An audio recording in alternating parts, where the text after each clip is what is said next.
Our final speaker for this morning session is Mr. Mogobe Ramose, if I'm saying it fully correctly. Mr. Ramose is a professor of philosophy at the University of South Africa. He received his PhD at the university in Leuven. Every time I have to introduce Mr. Ramose to people with no philosophy background, I say, do you know the term Ubuntu?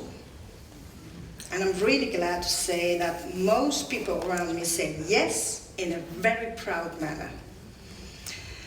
And then I look at them intensely and close my eyes a bit and say, well, Mogobe Ramose is one of the godfathers of Ubuntu philosophy. Yet every time I do this, I do not only impress my audience, but somehow also feel a little shame for using the term godfather as an expression exposing my Hollywood upbringing.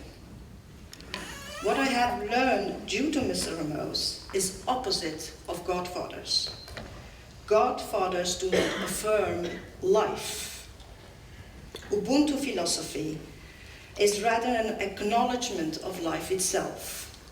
We are a community, we are different, and yet each of us is connected. Connected not only to every human being, but to every living being. Ramose's philosophy is mostly typified as an access to African philosophy and thought on politics and ethics, as well as criticizing and supplementing Western philosophy. I'd rather say it is moreover an access to a way of thought that every one of us globally needs. It is an access that truly finds a different direction to understanding community and politics in our disastrous political state of mind today. Please give a warm welcome for Mr. Mogobe Ramose. You can see, or you have seen, the title of my short talk today is "The Mentally Ill Doubt the Sanity of the Mentally Sane." In June 2002, I participated in the annual conference of the International Association for Philosophy and Literature. The conference was held in Rotterdam, Erasmus University.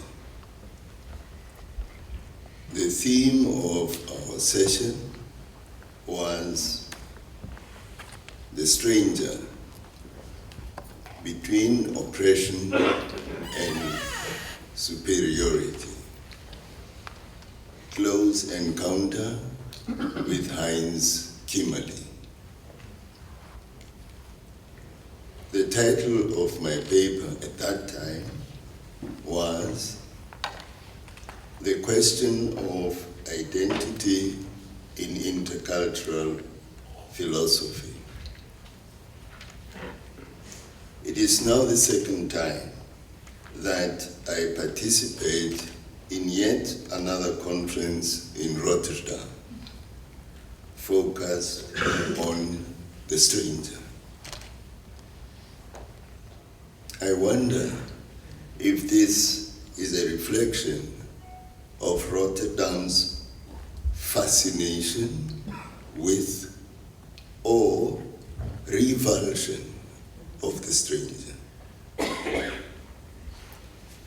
Let me try a short contextualization of what the advancement in technology, highlighted by the frantic haste to manufacture the atom bomb, continues to lead more to a dehumanizing civilization and the isolation of the human being.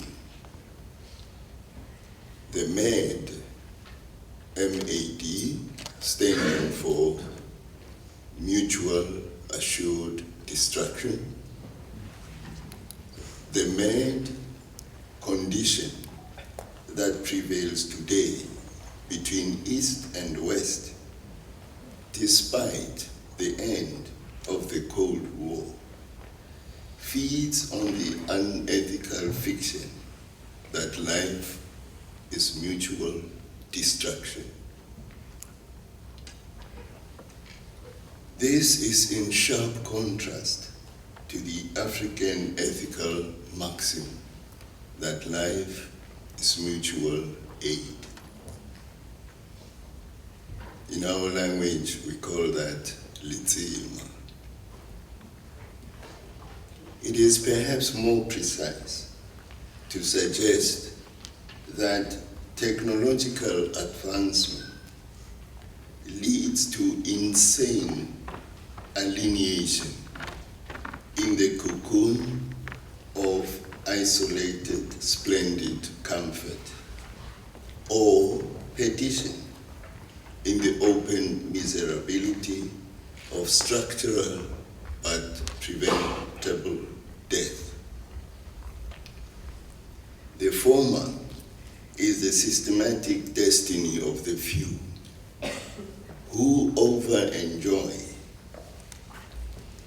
80% of wealth generated by the toil of the many.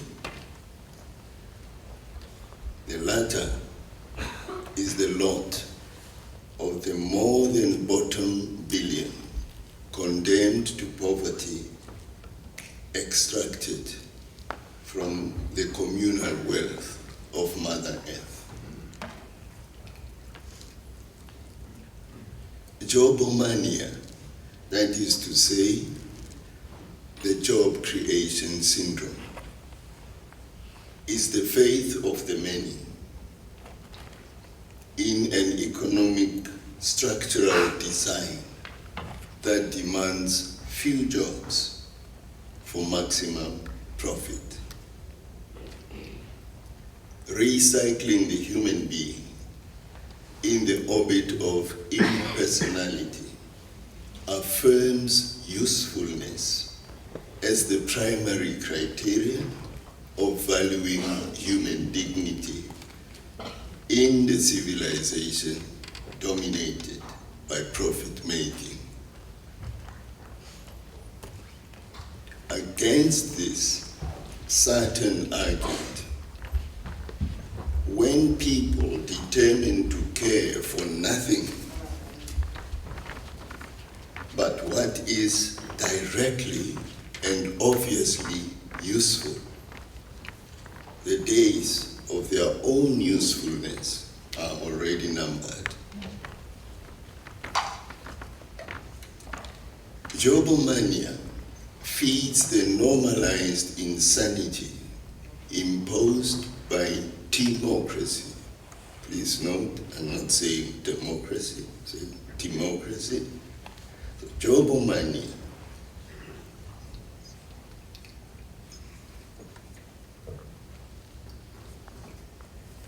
feeds the normalized insanity imposed by democracy and pecunimania.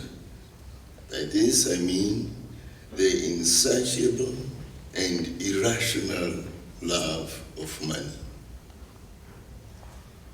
Only the few with a different chemistry live sanely in this turbulent ocean of insanity.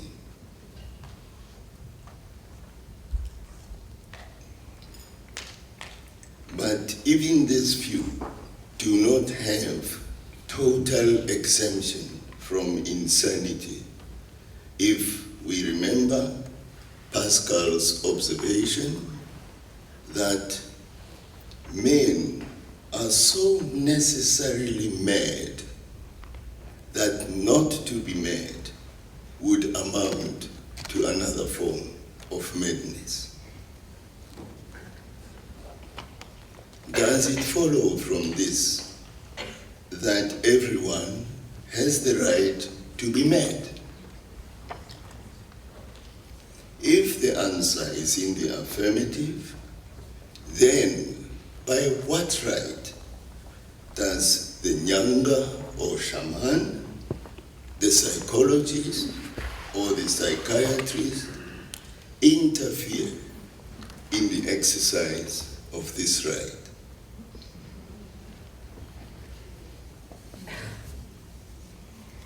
Technology has conquered the right to privacy. Only the gods enjoy the right to secrecy in the ecology of naked knowledge. Rumor has it that I have 3 children from one woman. I have known them since babyhood. My contact with them subsists. Blood is thicker than water, though the thirst of solitude is best quenched by water. I know even our grandchildren from babyhood to date, but I need an extraterrestrial psychologist and a planetary psychiatrist to free me from the grand delusion that I ever had children and grandchildren. Yes, the right to privacy trumps the naked truth. It extols reputation in praise of half-truths. Lying to oneself underlines this reasoning about the protection and the promotion of individual and family reputation, including the reputation of companies and nations. When Cain answered, "I am not my brother's keeper," was he sane or an outright liar? Having carefully examined the afflicted in search of physical causes for his illness, the physician in Shakespeare's Macbeth declared despondently that the disease of Macbeth was beyond his knowledge. With this, he left Macbeth free to find a cure outside the domain of medical science. When Cain answered, "I am not my brother's keeper," was he not haunted by the memory of his brother, just as Macbeth was intoxicated by the memory of Duncan? If the answer is yes, then both Cain and Macbeth were insane despite their feigned sanity. The kernel of their insanity was the unsuccessful attempt to forget what they knew. They were determined to suppress and erase the truth that they knew. This failure to be true to themselves is the cause of their insanity. Both were outright liars to themselves.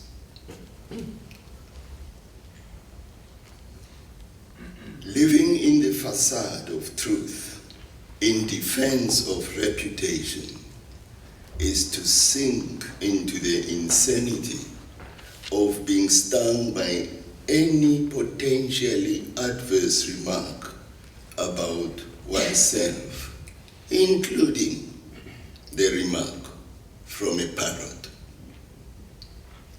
Indeed, being true to oneself is not an illness of biology, law, or politics. It is eminently an ethical obligation, curable by a morality of truthfulness to oneself as the gateway of being true to others.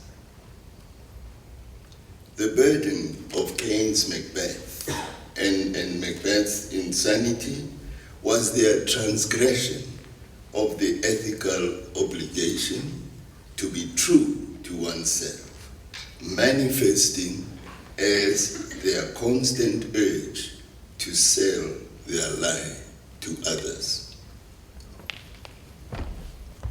Thou shalt not lie is older than the 10 Commandments. It cuts across cultures and civilizations.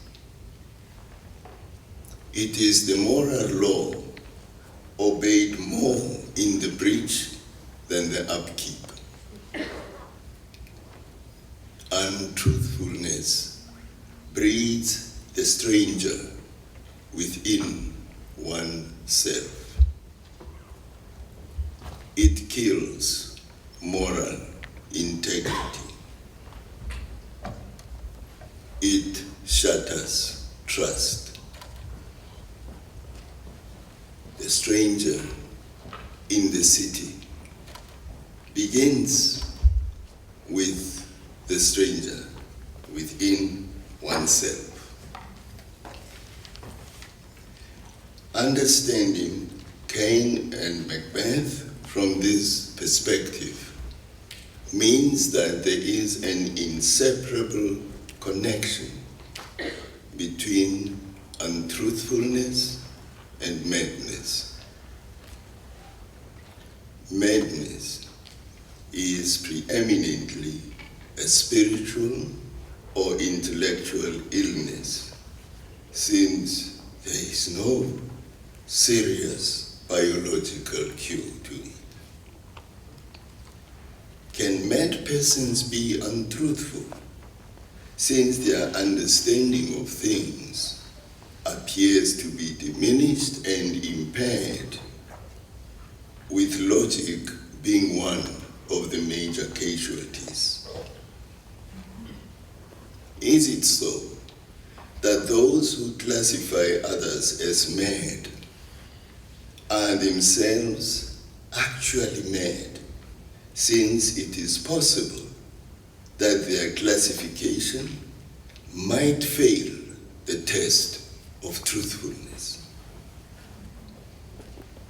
This possibility assumes a higher degree of probability if one considers that those who are certified mad rarely become active participants in affirming the certification that they are mad.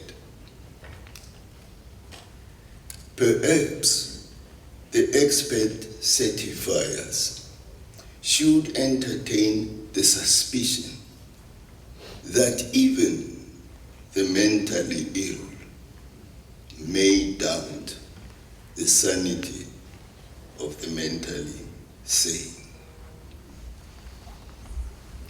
I want to illustrate these introductory remarks by turning to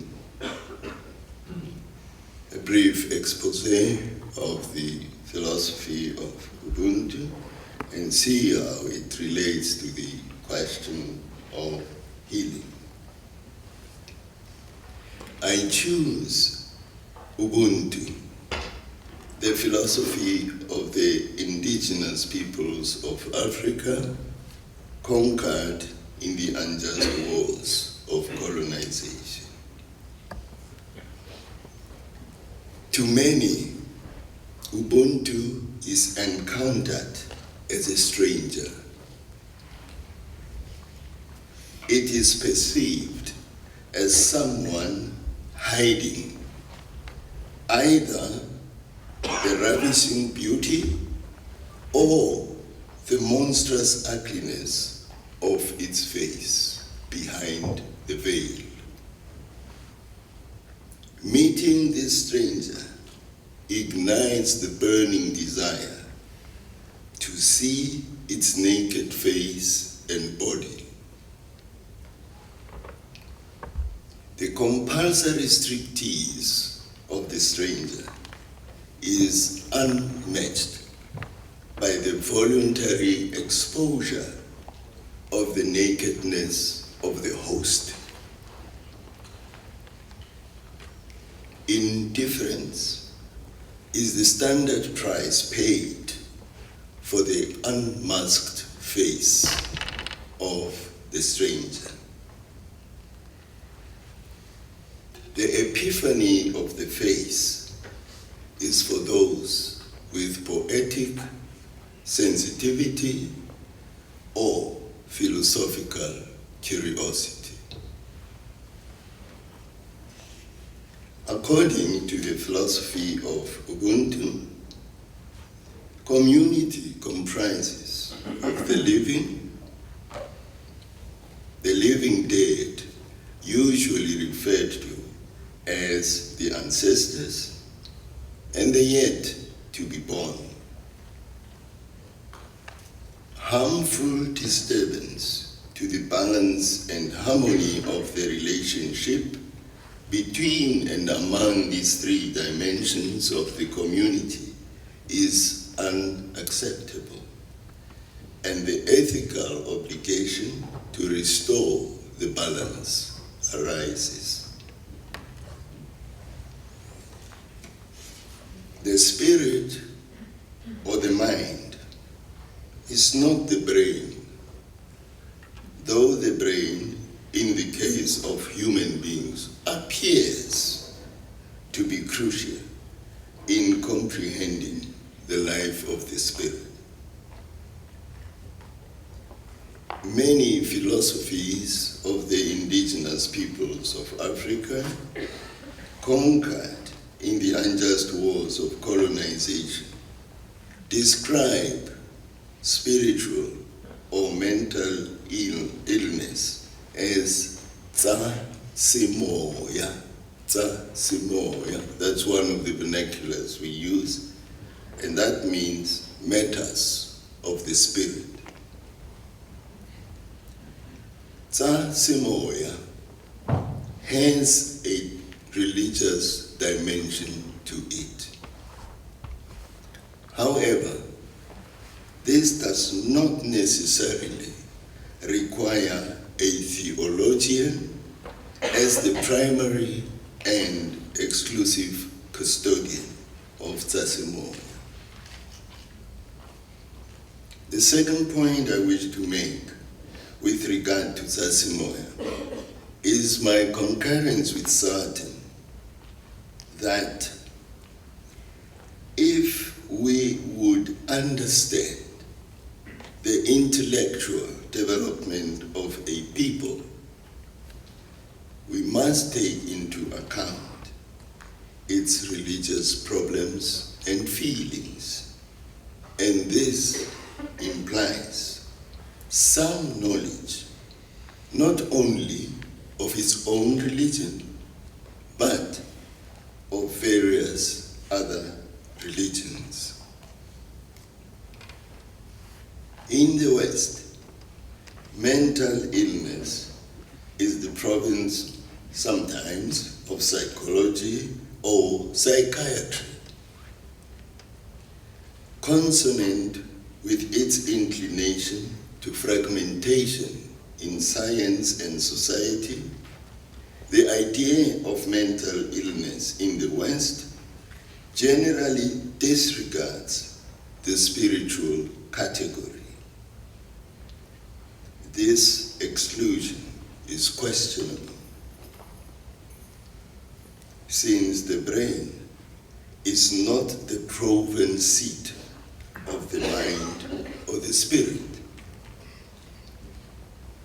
This is apparent in two contrasting epistemic approaches to healing. The stethoscope is for the examination of the physical causes of the diseases of the body, whereas the bones that some of you saw yesterday on screen, whereas the bones of the Nyanga or Sangoma, that is to say, the indigenous healer in Africa, these bones are for the metaphysical illumination over the causes of the affliction of the spirit. Interaction between the afflicted and the healer is assured right from the beginning of the illumination process, through intermittent pauses to allow for siyavuma. Siyavuma means we actually confirm, because when the healer throws the bones, they reveal to the afflicted. Please note, I haven't said the patient, the afflicted. They reveal to the afflicted's personal history.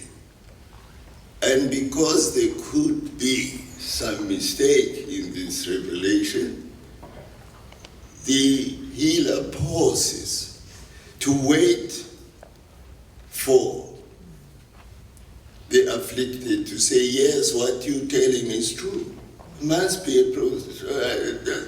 You must say siyavuma. If you don't vuma, you say asivumi. And it will start again until uvuma.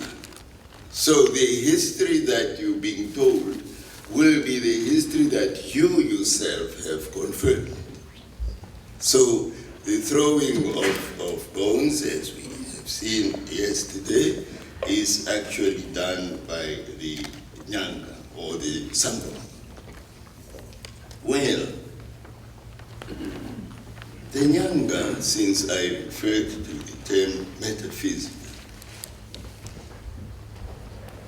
it's not ordinarily every and anyone.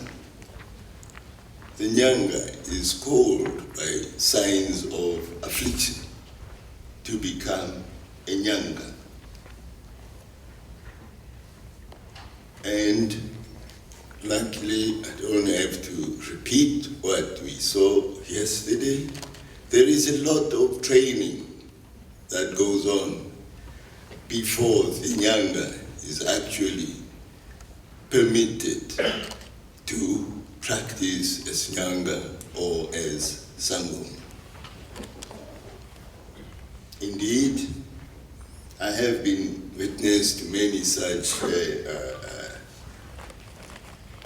trainings with the final result of people now being tested, the final test, like it was stated yesterday. You must somehow, you must find the hidden object. And this hidden object will be found only if, through your training, you have attained the status of a consciousness that can actually hear these metaphysical voices. You see, the object is hidden without the knowledge of yourself, of course, and the knowledge of your trainer. They may not know. But because of the training, it is expected that you will be in a position to find the object. I have seen many who actually found it, and one of them pronounced himself yesterday. I have seen our youngest sister go find the object. I have seen many friends and cousins and relatives who actually did find the object. Just in parenthesis, it is also true that my maternal grandparents were both Nyangas. So, what happens in this situation is that once through Siyavuma you have affirmed the history, then you become the patient. You were an afflicted person until the Siyavuma process allows that we now know the truth, and therefore you become the patient. I see that I must move faster, so I will move faster. Some writers on mysticism suggest that silent contemplation in total seclusion is the best way to attain ecstasis. The rhythmic beat of the drums in Africa can ultimately lead to a trance. Some describe this as psychosis. It is not sure if this description is based on the love of the coincidence of the last three letters, cis, appearing in two different words. It's not sure. What is the distance between the two experiences?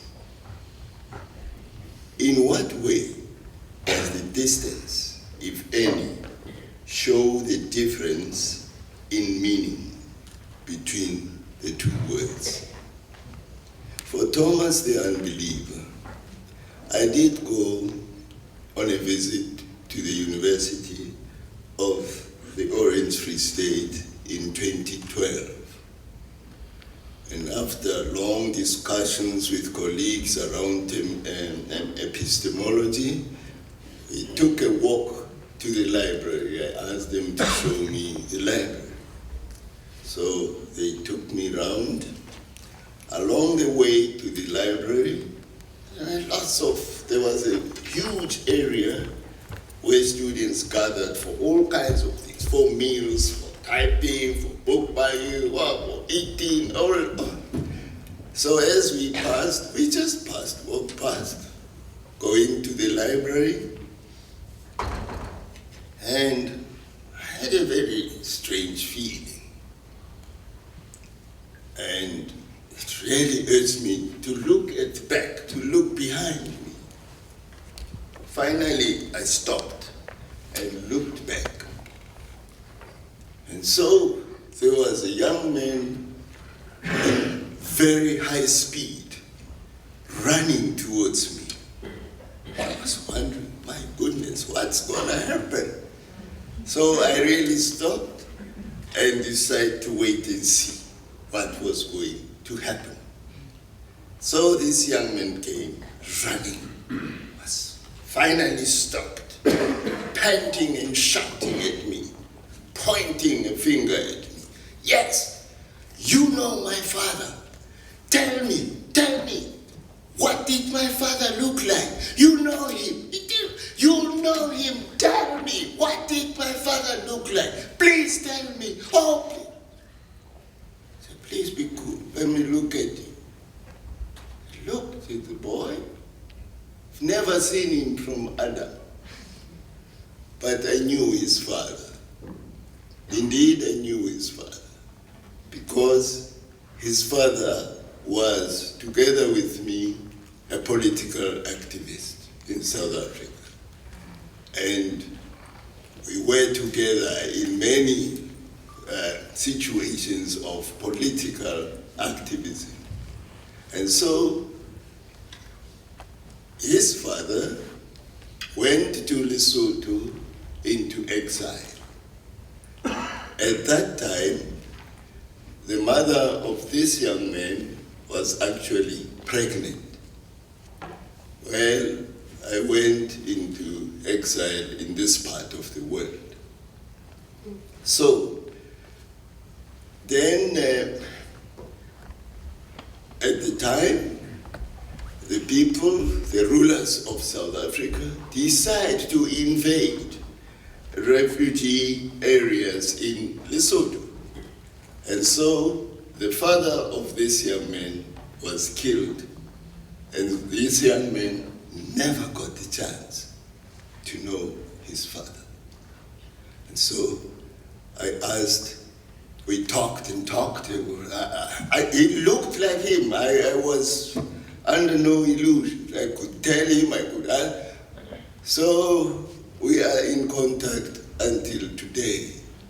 And so one of the questions I asked my white colleague was, well, what is the truth of epistemology when you have an experience like this?